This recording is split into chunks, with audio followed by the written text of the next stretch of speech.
जिंदगी की शुरुआत आखिर हुई कहाँ? जमीन पर या शायद समंदर की उन गहराइयों में जहां सूरज की रोशनी तक नहीं पहुंचती?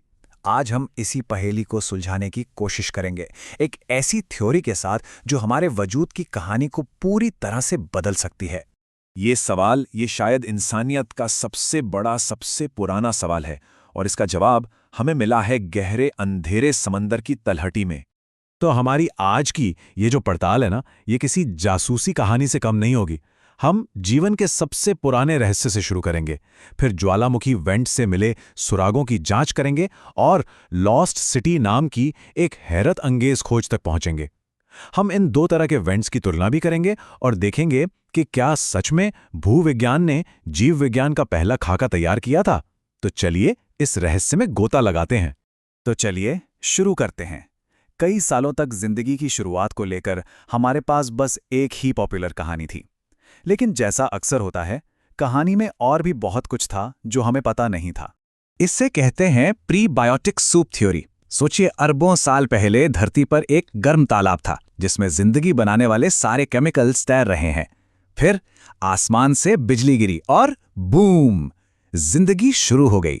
सुनने में यह किसी फिल्मी कहानी जैसा लगता है ना? पर इसमें एक बड़ी दिक्कत थी। ये सारे जरूरी केमिकल्स एक जगह पर इतनी ज्यादा मात्रा में जमा कैसे हुए कि जिंदगी की वो चिंगारी जल सके? ये सवाल वैज्ञानिकों को लंबे समय तक परेशान करता रहा। और फिर 1977 में एक ऐसी खोज हुई जिसने सचमुच पूरी बाजी ही पलट दी। वैज्ञानिकों को समंदर की गहराइयों में, जहां सूरज की एक किरण तक नहीं पहुंचती, एक ऐसी दुनिया मिली जो जीवन से गुलजार थी। ये हैं ब्लैक स्मोकर्स। सोचिए, समंदर के अंदर के ज्वालामुखी जो खौलते हुए काले धुएं के बादल छोड़ रहे हैं। यह नज़ारा इतना जबरदस्त था कि वैज्ञानिकों को लगा, क्या यही वो जगह है? क्या जिंदगी की भट्टी यहीं जली थी?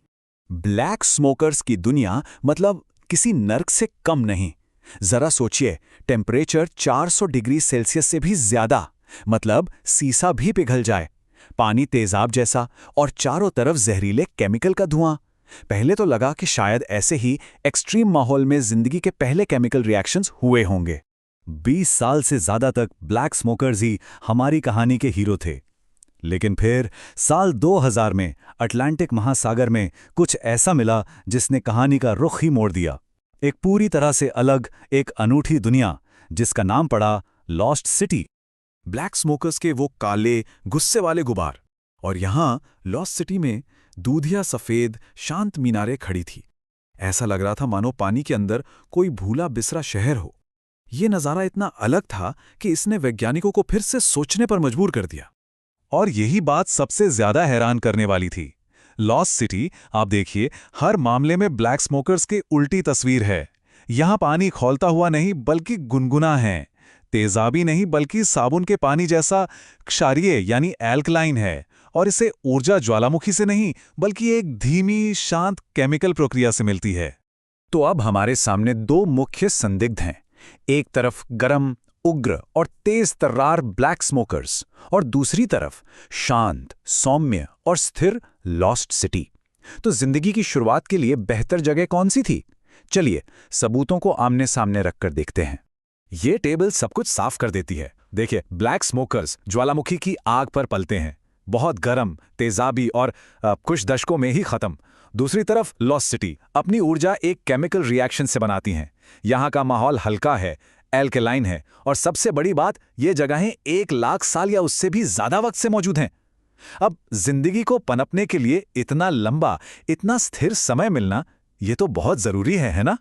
तो अब तक ये तो साफ है कि लॉस्ट सिटी का माहौल ज्यादा मेहमान नवाज लगता है, लेकिन असली वजह जो इसे जिंदगी की शुरुआत के लिए सबसे मजबूत दावेदार बनाती है, वो इसकी केमिस्ट्री में छिपी है।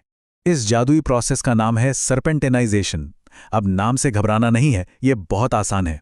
ये बस तब होता है जब समंदर का पानी कुछ खास तरह की चट्टानों से टकराता है। इस रिएक्शन से 2 चीलें बनती हैं जो जिंदगी के लिए अमृत जैसी हैं, हाइड्रोजन और मीथेन। ये लगातार बढ़ने वाली ऊर्जा और कच्चे माल का एक अटूट सोता है। अब जरा कहानी के सबसे दिलचस्प मोड़ के लिए तैयार हो जाइए। उस वक्त के समंदर का पानी थोड़ा एसिडिक था, लेकिन लॉस्ट सिटी से जो पानी निकल रहा था वो बहुत ज्यादा एल्कलाइन था। और जब ये 2 अलग अलग तरह के पानी मिलते हैं तो एक कमाल की चीज होती है। ये जो pH का अंतर है ना, ये कुदरती बैटरी बना देता है। इसे कहते हैं प्रोटॉन ग्रेडियंट। ये प्रकृति का बनाया हुआ एक फ्री, कभी न खत्म होने वाला पावर सोर्स था, जो बस इस्तेमाल होने का इंतजार कर रहा था। सोचिए, इन वेंट्स की चट्टानों में छोटे छोटे छेद हैं। एक तरफ से एल्कलाइन पानी आ रहा है, दूसरी तरफ एसिडिक समंदर है। इनके बीच प्रोटॉन का एक बहाव अपने आप बन गया। ये एक प्रोटॉन मोटिव फोर्स है। मतलब जिंदगी को अपनी फैक्ट्री चलाने के लिए बस इसी तैयार बिजली के ग्रिड से कनेक्ट करना था। कोई मेहनत नहीं, कोई जटिल मशीन नहीं, सिर्फ प्रकृति का दिया हुआ तोहफा। और अब वो बात जो सच में रोंगटे खड़े कर देती है। आज इस धरती पर मौजूद हर जीवित चीज, चाहे वो हम इंसान हो, कोई जानवर हो या कोई पेड़ पौधा, उसकी हर एक कोशिका, हर सेल ऊर्जा बनाने के लिए ठीक इसी सिद्धांत का, इसी प्रोटॉन ग्रेडियंट का इस्तेमाल करती है। ये तो कमाल है। ऐसा लगता है मानो जिंदगी ने अपना सबसे जरूरी पार्ट सीधे लॉस्ट सिटी जैसी किसी जगह की जियोलॉजी से सीखा हो। और ये हमें एक बहुत बड़े आइडिया तक ले आता है कि शायद जिंदगी अचानक से नहीं बनी। शायद जीव विज्ञान का जो ब्लूप्रिंट है, उसके काम करने का जो सबसे बुनियादी तरीका है, वो पहले से ही भूविज्ञान ने तैयार कर दिया था। तो अब सारी कड़ियां जुड़ती हैं, है ना? लॉस्ट सिटी एक प्रमुख संदिग्ध क्यों है? क्योंकि यहाँ का माहौल जिंदगी के नाजुक अणुओं को पनपने देता है। यहाँ ऊर्जा का सोता लाखों साल तक स्थिर रहता है। और सबसे अहम, यहाँ की केमिस्ट्री जिंदगी को वो प्राकृतिक बैटरी देती है जो आज भी हम सबके अंदर चल रही है।